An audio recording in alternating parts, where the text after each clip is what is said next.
In this video, we will explore the date slider, a dynamic and interactive way to filter data based on dates. Users can easily adjust the date range by sliding the bar, with various customization options for styling and behavior.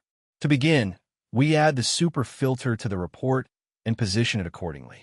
Next, we populate the category field with the date column.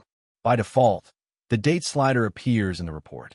To enhance visibility, we disable the toolbar option in the Format pane. Under the Date Filter section, we access the slider options.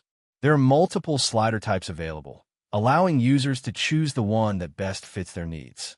For this demonstration, we will use the Between slider type. The default max date setting provides two options, Default and Today.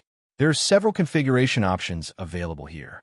The Fixed Label toggle controls whether the start and end labels appear above the slider. This is how Fixed Label toggle works. So for now, we can enable the toggle again.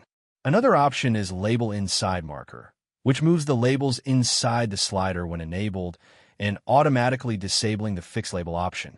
For now, we can disable it again. Another key feature is Fixed Interval, which allows users to move the entire date range forward or backward while maintaining a fixed duration. Now we click on the interval toggle, then setting the interval to 30 days.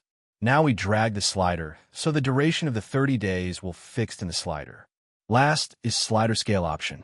Enabling this adds a scale to the slider based on the input data, making it easier for users to drag the slider precisely and select specific dates.